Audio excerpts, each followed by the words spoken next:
A very good evening, students. I hope everyone is doing fantastically fine. I am Prakhar Mishra, your faculty of English, and welcome to Pragyan Academy. Last session अगर आप लोगों ने नहीं देखा है तो class 1 एक बार ज़रूर देख लीजिए। और आज हम शुरू करने जा रहे हैं क्लास 2 नाउन्स का। जो लोग भी फंडामेंटली पढ़ना चाहते हैं, बिल्कुल बेसिक से पढ़ना चाहते हैं, वो लोग इस सेशन को अभी से ज्वाइन कर लें, क्योंकि इसमें हम बिल्कुल बेसिक से सारी चीज़ों को डिस्कस कर रहे हैं। जैसा आपके सामने नाम भी है, बेसिक टू एडवांस, सारी चीज़ें बिल्कुल बेसिक से शुरू करके हम एडवांस लेवल तक जाएंगे और फिर उन चीज़ों को डिस्कस करेंगे जो एग्जाम्स में आपसे पूछी जाती हैं।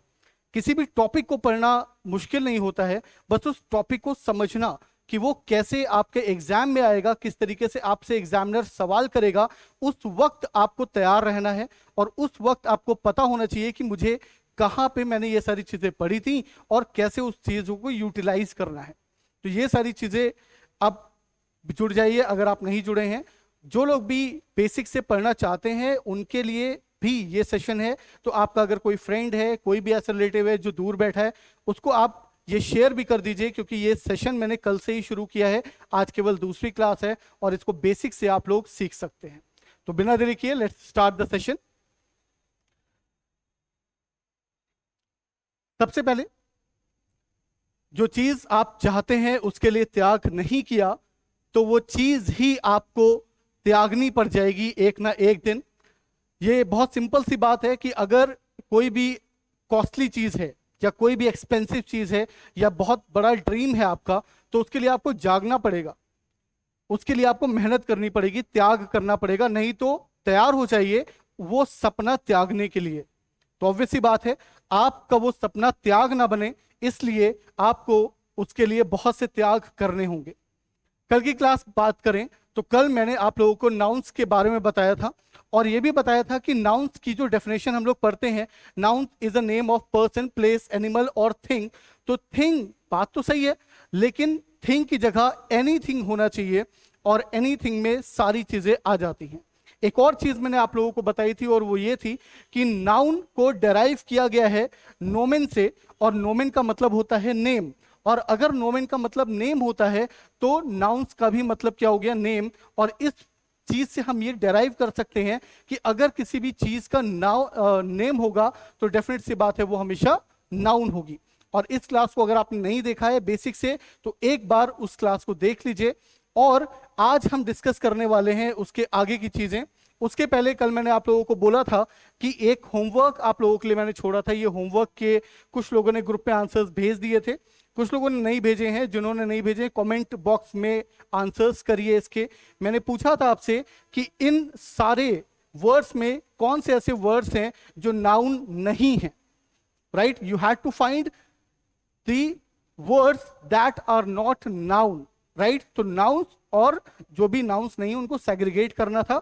आई होप आप लोगों ने कर लिया होगा, नहीं किया है तो एक बार फिर से स्क्रीनशॉट लेकर के इसको कर लीजिए।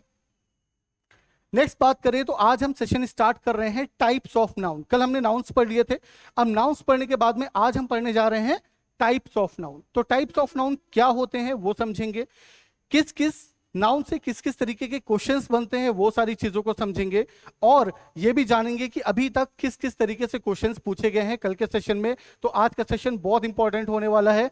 अभी तक आपने अगर किसी भी तरीके से नाउन्स पढ़े हैं तो आज आप बिल्कुल अलग ढंग से नाउन्स पढ़ने जा रहे हैं। और इस बार जैसे आप पढ़ेंगे वो आपके दिमाग में आपकी जीवन तक रहेगा। जब तक आप रहेंगे तब तक आपके साथ में नाउन्स रहेंगे। तो चलिए शुरू करते हैं बिना किसी देरी के। सबसे पहले नाउन्स की बात करें तो नाउन्स के जो पार्ट्स होते हैं वो होते हैं 5, right? There are 5 parts of nouns. First है प्रॉपर नाउन, फिर कॉमन नाउन, कलेक्टिव, मटेरियल और एब्स्ट्रैक्ट। ये 5 तरीके के नाउन्स होते हैं, प्रॉपर, कॉमन, कलेक्टिव, मटेरियल और एब्स्ट्रैक्ट। अब दिमाग में चल रहा होगा सर प्रॉपर तो ठीक है, कॉमन तो ठीक है, कलेक्टिव ठीक है, मटेरियल, नाउन्स तो समझ आ गया, लेकिन होता क्या है? तो बिल्कुल बेसिक से मैं आपको शुरू करूंगा, सीधा प्रॉपर नाउन से शुरू करेंगे और समझेंगे कि क्या है। जब आप ये क्लास देख रहे हो आप एक चीज को हमेशा अपने दिमाग में रखिएगा कि जो जो चीजें मैं बोल रहा हूं उनको अपने दिमाग में एज्यूम करते जाइएगा और उसको समझते जाइएगा, और आसपास जो भी चीजें आपके हो रही हैं उनको एक बार उस पर इंप्लीमेंट करिएगा कि जो चीजें हम पढ़ रहे हैं वो हमारे आसपास है या फिर नहीं है।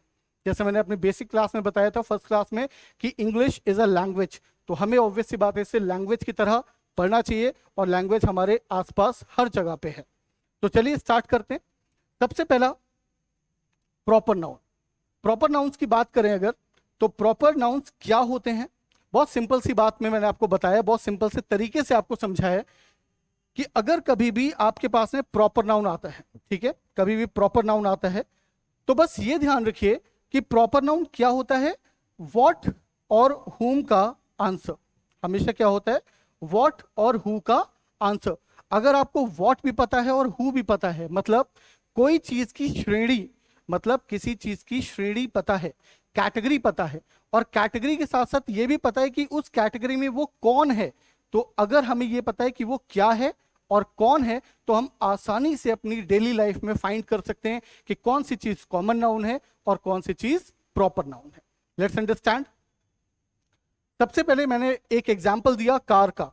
अब कार मैंने बोला कि क्या है, ये तो कार है, ये तो पता चल गया कि कार है, पर कौन सी कार है ये नहीं पता चला।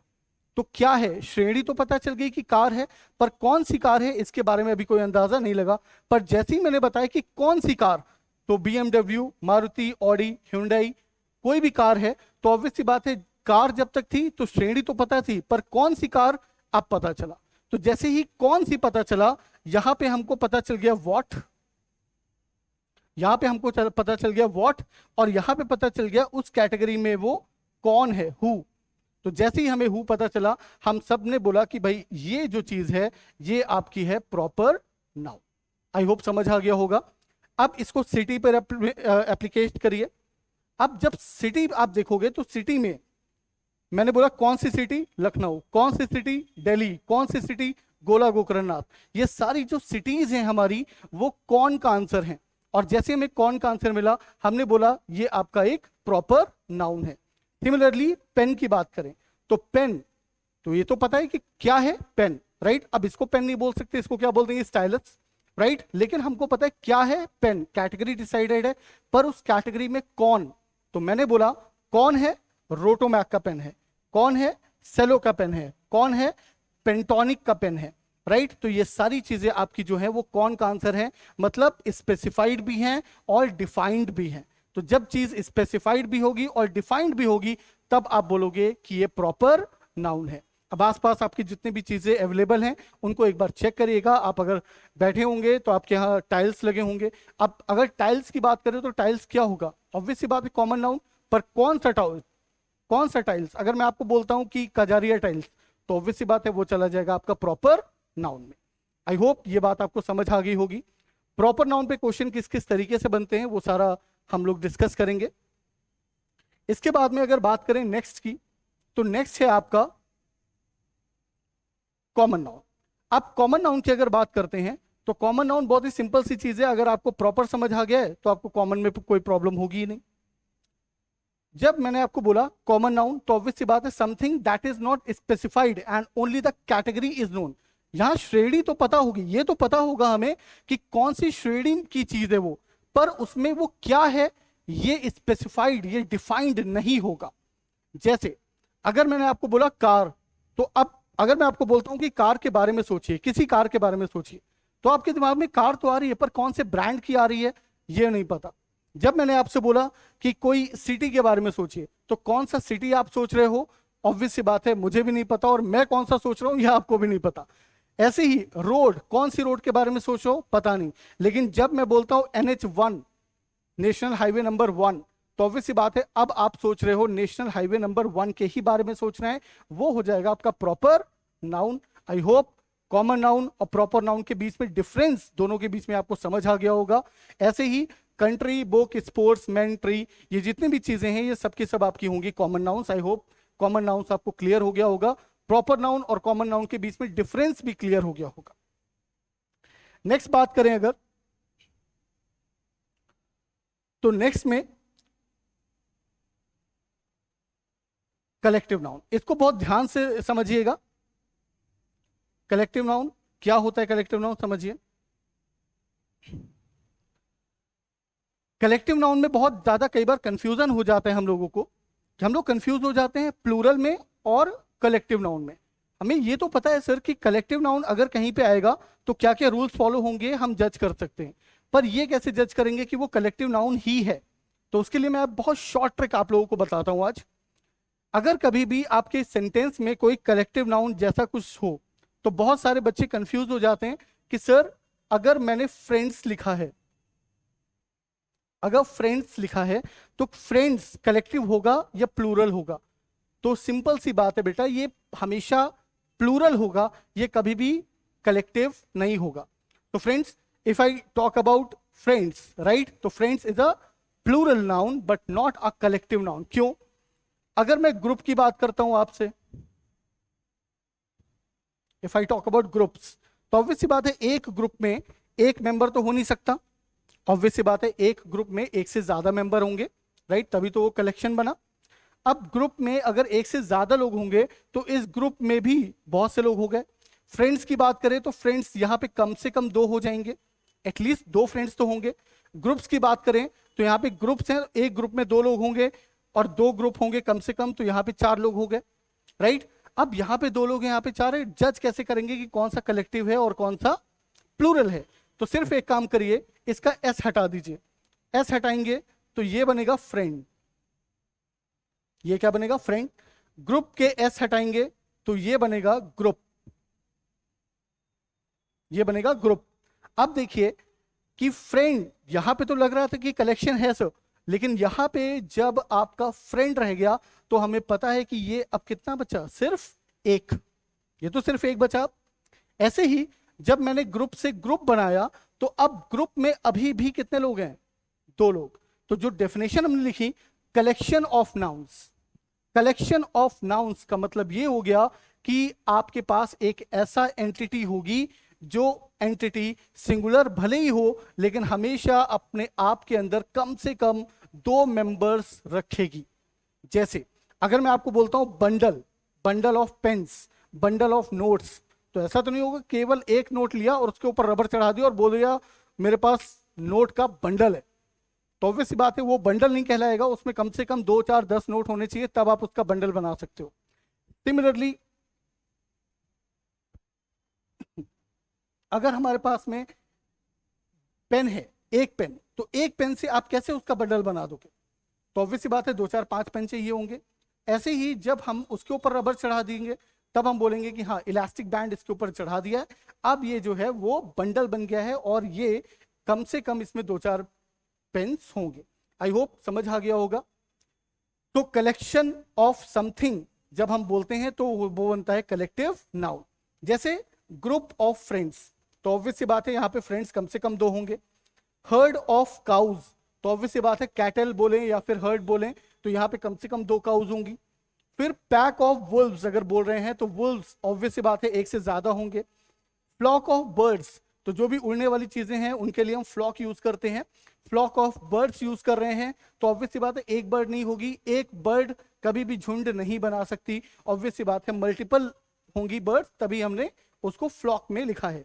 इसके बाद में स्कूल ऑफ फिश, तो एक फिश नहीं होगी, वहां पे मल्टीपल फिश होंगी इसलिए स्कूल ऑफ फिश।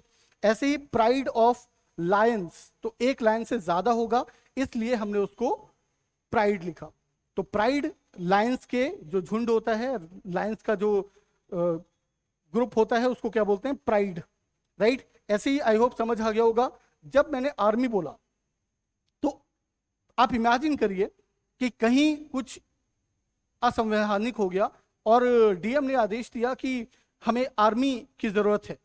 उन्होंने रिक्वेस्ट करी आर्मी और आर्मी आई और जैसे ही बस का दरवाजा खुला उसमें से एक सोल्जर निकला, तो क्या आप बोल सकते हो कि आर्मी आ गई? इस टाइम तो नहीं बोल सकते ऑब्वियसली। क्यों? क्योंकि सिर्फ एक सोल्जर आया और उम्मीद कितने की करी थी कि अगर आर्मी आ रही है तो ऑब्वियस सी बात है एक से ज्यादा सोल्जर्स होने चाहिए थे। तो ऑब्वियस सी बात है अगर आर्मी है तो ऑब्वियस सी बात है इसमें सोल्जर्स मल्टीपल होंगे, फ्लीट है मल्टीपल शिप्स होंगे, गैंग है मल्टीपल अल्ट्रा नेगेटिव पर्सन्स होंगे, पैक है तो अगेन इसमें भी मल्टीपल चीजें होंगी। तो ऑब्वियस सी बात है ये सारे के सारे हैं तो सिंगुलर, लेकिन इनमें जो मेंबर्स हैं वो एक से ज्यादा हैं। तो एक से ज्यादा मेंबर्स हैं तो ऑब्वियस सी बात है ये सारे के सारे जो हैं वो हैं आपके कलेक्टिव नाउन्स। अब कलेक्टिव नाउन्स की एक बात करते हैं। कलेक्टिव नाउन्स में एग्जामिनर क्या क्या चीजें पूछता है, तो जनरली 3 तरीके की एरर्स इसमें बनती हैं जो अभी आप लोग सीख लेंगे। 3 टाइप की एरर्स हैं। कौन कौन सी 3 टाइप की एरर हैं? सबसे पहले सुपरफ्लुअस एरर। सुपरफ्लुअस का मतलब ये होता है किसी भी चीज को बढ़ा चढ़ा करके बताना। मतलब एक बात से अगर कोई चीज क्लियर हो गई है तो ऑब्वियस सी बात है उसके ऊपर और ज्यादा कुछ नहीं बोलना चाहिए। जैसे कई बार आपने सुना होगा कई लोग हमसे बोलते हैं पेन देना जरा, तो हम लोग बोलते हैं क्या, लिखने के लिए? तो ऑब्वियस सी बात है पेन का और क्या काम है। हाँ, हमारे इंडिया में पेन के भी और बहुत सारे काम होते हैं, लेकिन ये जेन्युइन सा बात है कि अगर पेन मांग रहा हूं तो लिखना ही होगा, राइट? तो सिंपल सी बात, जब भी आप ऐसी बातें करते हैं तो इनको बोलते हैं सुपरफ्लुअस। किसी भी चीज को बढ़ा चढ़ा के बोलना मतलब एग्जेजरेट करना, राइट? दूसरी एरर है inappropriate use of a collective noun. Inappropriate मतलब यूज कुछ और करना था और यूज कुछ और कर दिया। हमेशा जो आपके कलेक्टिव नाउन होगा उसके अकॉर्डिंग उसके मेंबर्स मैच करने चाहिए। मैच नहीं करेंगे तो वो एक गलत होगा और उसको बोलते हैं inappropriate use of a collective noun. और तीसरा होता है सब्जेक्ट वर्ब एग्रीमेंट। ये सारी चीजें जो मैंने आपको बोली हैं, चलिए इसको स्टार्टिंग से आराम से समझते हैं क्या क्या चीजें हमने बोली। सबसे पहले बात करते हैं सुपरफ्लुअस की। सुपरफ्लुअस का मतलब होता है बेटा बढ़ा चढ़ा करके बोलना। जैसे मैंने बोला आर्मी ऑफ सोल्जर्स, ठीक है? अगर आर्मी ऑफ सोल्जर्स बोला है तो ऑब्वियस सी बात है आर्मी और किसी की हो सकती है क्या? आर्मी ऑफ एंड्स भी बोलते हैं, ऑब्वियस सी बात है, पर आर्मी हम यूज करते हैं सोल्जर्स के ग्रुप के लिए। अब अगर सोल्जर्स का कोई ग्रुप है और हमने बोला है आर्मी को बुलाओ, और उस बस से जिसको अभी हमने बुलाया था अगर उस बस से डॉक्टर्स उतरे तो क्या बोलेंगे आर्मी आ गई? नहीं। ये हमें पता है कि अगर हमने आर्मी को बुलाया है तो हमारे पास आर्मी में सोल्जर्स ही आने चाहिए। अब सोल्जर्स ही आने चाहिए इसका मतलब आर्मी के साथ में सोल्जर्स को यूज करना सुपरफ्लुअस है, गलत नहीं है, सुपरफ्लुअस है। और कोई भी चीज अगर सुपरफ्लुअस है तो ऑब्वियस सी बात है उसको ग्रामेटिकली सही नहीं माना जाता है। तो अगर मैंने बोला आर्मी ऑफ सोल्जर्स तो आप सिर्फ इतना बोल सकते हैं आर्मी, दैट्स इट, राइट? तो अगर आप आर्मी बोलेंगे तो भी मतलब क्लियर है, सोल्जर्स लगाने की जरूरत नहीं। फिर आपने बोला कैबिनेट ऑफ मिनिस्टर्स। अब अगर कैबिनेट है तो ऑब्वियस सी बात है कैबिनेट किसका होगा? मिनिस्टर्स का। अगर मिनिस्टर्स नहीं है तो कैबिनेट ही नहीं होगा। तो जब कैबिनेट सिर्फ मिनिस्टर्स का हो सकता है तो इसके साथ में कैबिनेट के साथ मिनिस्टर्स यूज करने की जरूरत नहीं है। कैबिनेट ऑफ मिनिस्टर्स नहीं बोलना, हमेशा सिर्फ बोलेंगे cabinet. If I say that the prime minister held the meeting of the cabinet, that means cabinet की मीटिंग हुई है, मतलब उसमें जितने भी मंत्री शरीक होने थे वही सब आए थे और उनकी मीटिंग हो गई।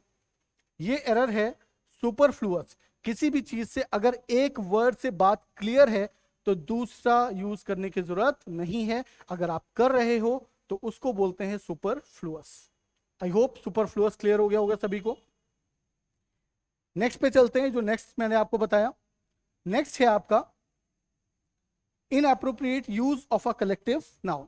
Inappropriate use of a collective noun क्या होता है कि अगर कभी भी आपने बोला, इसको हटा देते हैं। Inappropriate use of a collective noun क्या है कि अगर मैं बोल रहा हूं ग्रुप ऑफ फ्रेंड्स तो सही है या नहीं सही है?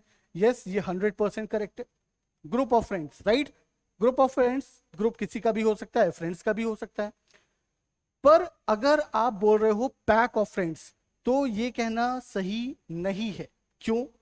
अगर आप बोल रहे हो ग्रुप ऑफ फ्रेंड्स तो ठीक है, ग्रुप भी पॉजिटिवली यूज होता है और फ्रेंड्स भी पॉजिटिवली यूज होते हैं, तो ऑब्वियस सी बात है ग्रुप ऑफ फ्रेंड्स सही था।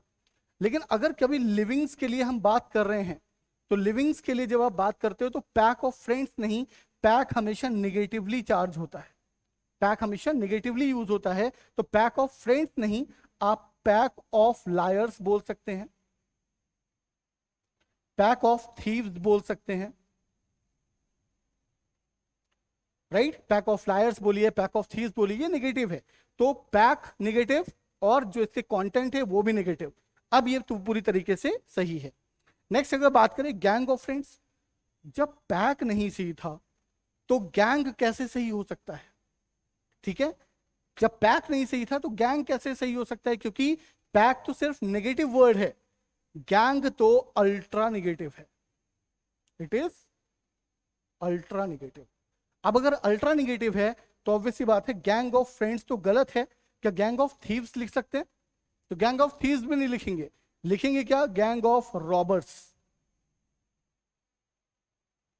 गैंग ऑफ रॉबर्स या फिर gang of terrorist, whatever, right. तो ये अल्ट्रा नेगेटिव है।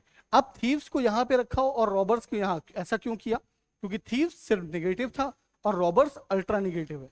फर्क क्या होता है थीफ और रॉबर्स में? ये एक बार कमेंट में बताइएगा कि थीफ को मैंने रखा है नेगेटिव में और रॉबर को रखा है अल्ट्रा नेगेटिव में। एक बार आप लोग भी अपने विवेक का इस्तेमाल करिए और बताइएगा मुझे कमेंट में कि थीफ और रॉबर्स में फर्क क्या है, किनको हम थीफ बोल सकते हैं और किसको हम रॉबर्स बोल सकते हैं। तो ये हो गया आपका inappropriate use of a collective noun, कि कलेक्टिव नाउन का गलत तरीके से इस्तेमाल करना। जो कंटेंट है उसके साथ में हमको इसको मैच करना पड़ेगा, अदरवाइज ये आपकी एरर कॉज होती है। ये हो गए दो। इसके बाद में जो तीसरी एरर बनती है वो बनती है सब्जेक्ट वर्ब एग्रीमेंट की। सब्जेक्ट वर्ब एग्रीमेंट की क्या एरर बनती है?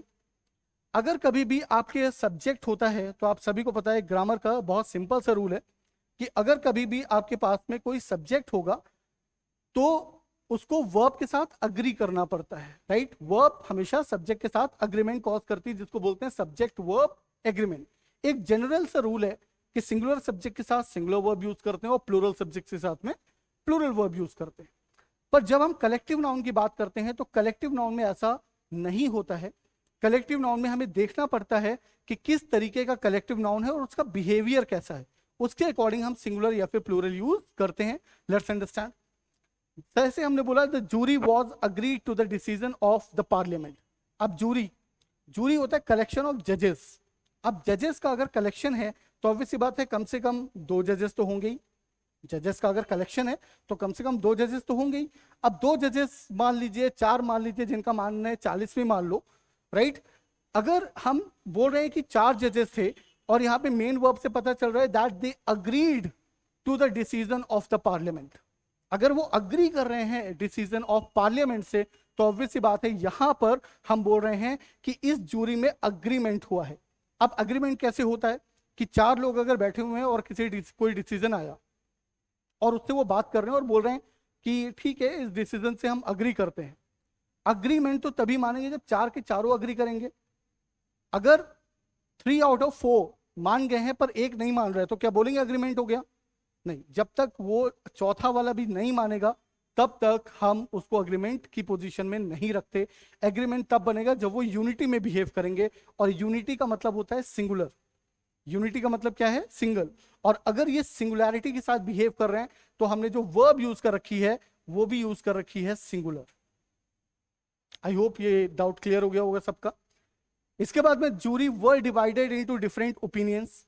अब जूरी जो है वो डिवाइड हो गई है, राइट। अभी भी मान लेते हैं 4 जजेस की जूरी है, 4 जजेस जूरी में, और जूरी अब क्या हो रही है? डिवाइड हो रही है। डिवाइड हो रही है अपने किस पे बेसिस पे? ओपिनियंस के बेसिस पे। और अगर ये ओपिनियंस के बेसिस पर डिवाइड हो रही है तो ऑब्वियस सी बात है यहां पर हम बोल सकते हैं कि आपकी जूरी के मेंबर्स डिवाइड। अब जूरी अलग हो रही है इसका मतलब जू अलग हो गया, री अलग हो गया, ऐसा तो नहीं हो सकता। इसमें जो मेंबर्स थे वो डिवाइड हो रहे हैं। अब अगर मेंबर्स डिवाइड हो रहे हैं तो ऑब्वियस सी बात है हम बोल सकते हैं जूरी वर डिवाइडेड। मतलब अब हमें यहां पे यूज करनी पड़ेगी प्लूरल वर्ब और बोलना पड़ेगा jury were divided into different opinions, क्योंकि अब यहां पे इन लोगों का एक सोचना नहीं है, एक ओपिनियन नहीं है। इन चारों मेंबर्स की अलग अलग 4 ओपिनियन हो सकती हैं। ऐसा भी हो सकता है 2 लोग पॉजिटिव हैं और 2 लोग नेगेटिवली डिस्कस कर रहे हैं। कुल मिलाकर के यहां पे अग्रीमेंट नहीं बना। तो कलेक्टिव नाउन में आपको ध्यान रखना है कि जब भी कलेक्टिव नाउन आएगा तो आपको हमेशा ध्यान रखना है सब्जेक्ट वर्ब एग्रीमेंट कैसे होगा। तो बहुत सिंपल सी बात है, सब्जेक्ट वर्ब एग्रीमेंट जब भी होगा तो आपको देखना है कि उनकी जो मेन वर्ब है वो उनको सेम तरीके से ओपिनियन थिंकिंग मेंटेन करवा रही है या फिर डिफरेंट है। और अगर ओपिनियन अग्रीमेंट और थिंकिंग उन सभी की सेम है तो आप यूज करेंगे सिंगुलर वर्ब, और अगर ओपिनियन, एग्रीमेंट, थिंकिंग उन सभी मेंबर्स की जो कलेक्शन में है डिफरेंट है तो आपको यूज करना होगा प्लूरल वर्ब। आई होप आपको ये तीनों चीजें समझ आ गई होंगी। कलेक्टिव नाउन पहला सुपरफ्लुअस, दूसरा inappropriate use of a collective noun, और तीसरा होता है आपका सब्जेक्ट वर्ब एग्रीमेंट। इसी तरीके से आपको जब भी आपके एग्जाम में कलेक्टिव नाउन आए, अब कई लोग पढ़ते हैं सर मैं पढ़ता तो हूं लेकिन मैं भूल जाता हूं, मुझे पता ही नहीं अप्लाई कैसे करना है। तो बहुत सिंपल सी बात है, जो भी चीजें आप पढ़ रहे हो उसको अगर आप सेंटेंस का पोस्टमार्टम करना नहीं जानते हो, उसको फाइंड करना नहीं जानते हो, जैसे ही कलेक्टिव नाउन दिखा मुझे पता है कलेक्टिव नाउन से इतनी इतनी टाइप की एरर्स बनती हैं, बस अब मैं उसके आसपास घूमूंगा और उसको जज कर लूंगा। राइट, बहुत सिंपल सी टेक्निक है। राइट, इसको आपको इंप्लीमेंट भी करना है अपनी स्टडीज में। राइट, तो ये था आपका कलेक्टिव नाउन का पोर्शन।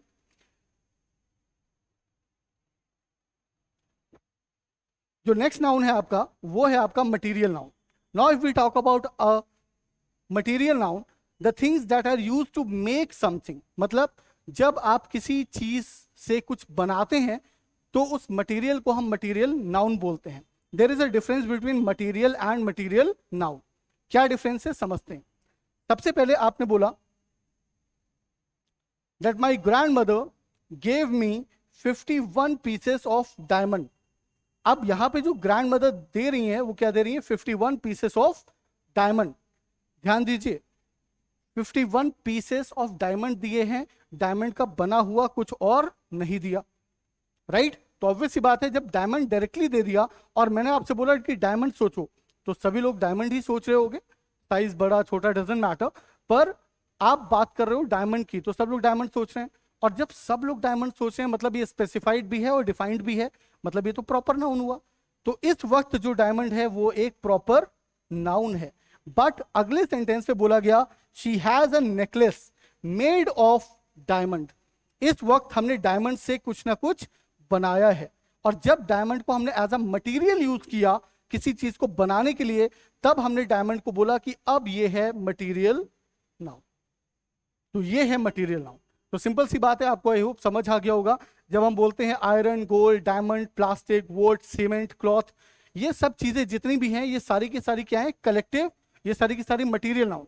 अब मटीरियल नाउन इनको क्यों बोल देते हैं? क्योंकि ऑब्वियस सी बात है आयरन को भी हम कास्ट करके कुछ बना सकते हैं, गोल्ड को भी हम कुछ ना कुछ रूप दे सकते हैं, डायमंड से भी हम बहुत सारी ज्वेलरी बना सकते हैं। ऐसे ही प्लास्टिक से आपने बहुत सारे आइटम्स देखे हैं जो हम लोग घर में यूज करते हैं। हालांकि प्लास्टिक यूज नहीं करना चाहिए, कोशिश करिए कि जो भी वन टाइम यूज प्लास्टिक है उससे बचें, उसको यूज करने से बचें। बॉटल्स सबसे ज्यादा यूज होती हैं तो कोशिश करें बॉटल्स अपनी हमेशा आप लोग कैरी करके चलें।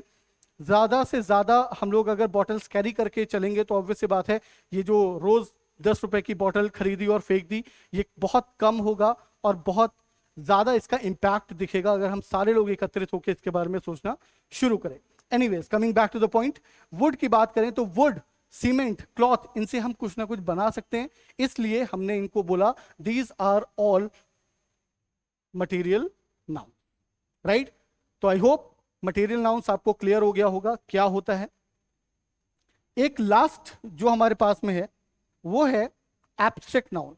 अब एब्स्ट्रैक्ट नाउन की बात करें तो एब्स्ट्रैक्ट नाउन में वो नाउन्स आते हैं जिनको आप देख नहीं सकते, सुन नहीं सकते, सिर्फ फील कर सकते हैं।